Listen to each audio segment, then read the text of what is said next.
Now, when I was a child, there was this expression called attention whoring.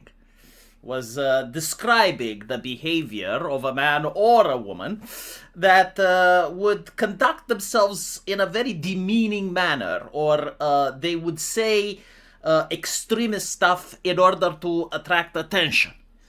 And a lot of leftist activists have preferred to use this process, so much so that the word attention whoring got banned as politically incorrect because it is demeaning to women.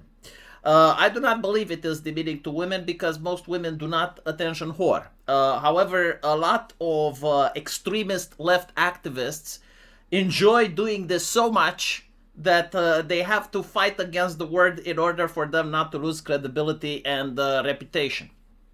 Here we have an example of literally that, right? Like a woman that decides to announce to the public her private life, that her bloodline ends with her, as if I should give a shit, right?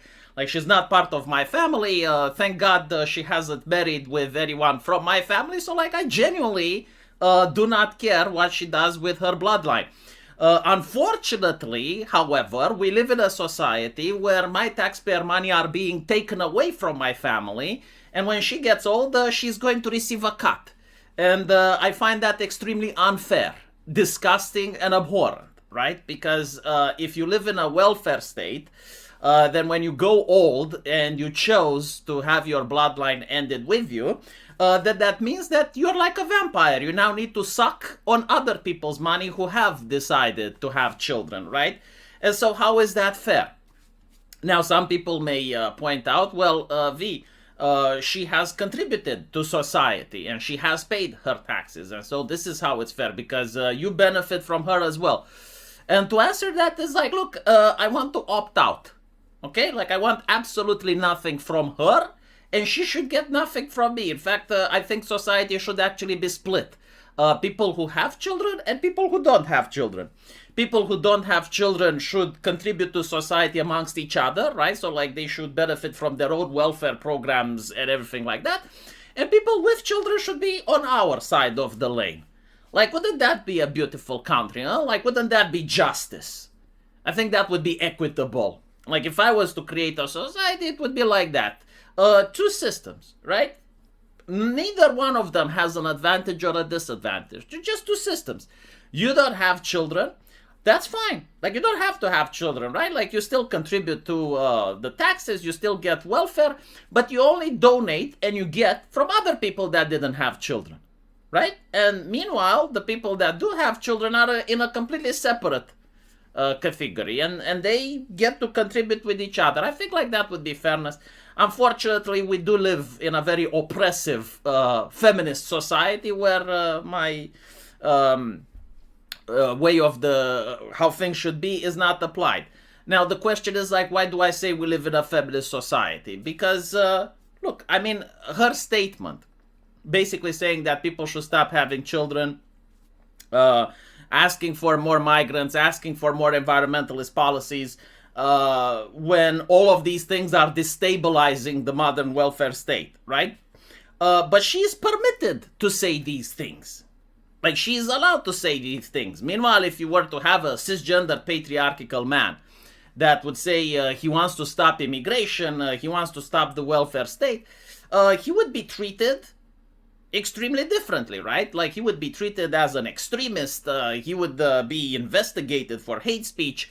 And so you can't say we live in a cisgender patriarchal society when the cisgender patriarchs are being oppressed and the feminists are actually being elevated, promoted, like what they are saying is being treated as gospel, even though in this situation it is mentally retarded. Like, let's analyze a couple of the things that are said here, right? So, people shouldn't have children in order to save the planet. Well, if people do this, like, who are we saving the planet for? Like, what is the point to save the planet? Because the planet still lives, even with global warming. Like, even if global warming was true, right? Because I don't know if it is or not. Like, since there is a thing called institutional capture, and the same institutions that tolerate these ladies are also telling me that if I donate more to the government, global warming goes down. And the same institutions are having air conditioning and they're flying private jets while I'm not supposed to. So I'm a little bit skeptical. But like, moving past that, right? Even if like all of the doomsaying and your house is on fire and all of those things were to be true, the planet moves on, right? Like certain animals and the insects and the microbes and fish, like they still manage to continue living. For some insects and animals and fish, it would even be better. And so the only people suffering are human beings, right? And if human beings are suffering, then the question is, well, if human beings stop producing, like who are we saving the planet for? And I noticed that no journalist, no academic, no NGO is asking the lady this question. Like everyone is listening to what she is saying, like if it's fucking word of Jesus Christ, you know, and they cannot have a normal dialogue or a debate with her or, you know, like probe her mind on these things. It's like, okay, you want people to stop having children. Great. So like, why are we then saving the planet for? The second question is like, she wants immigration. Okay, so a Muslim in Somalia that doesn't have air conditioning, doesn't have plasma TV, doesn't have a modern vehicle, doesn't have almost all of the amenities that people in Germany has, that Somalian has a very small carbon footprint, right? But if you take that Somalian and you bring him in Germany, now his carbon footprint becomes large. I mean, it's normal, right? If you put me in Somalia, my carbon footprint becomes smaller because I literally don't have access to the amenities. And so if you are concerned about global warming, like why would you use immigration? Like these things cannot go hand in hand, right?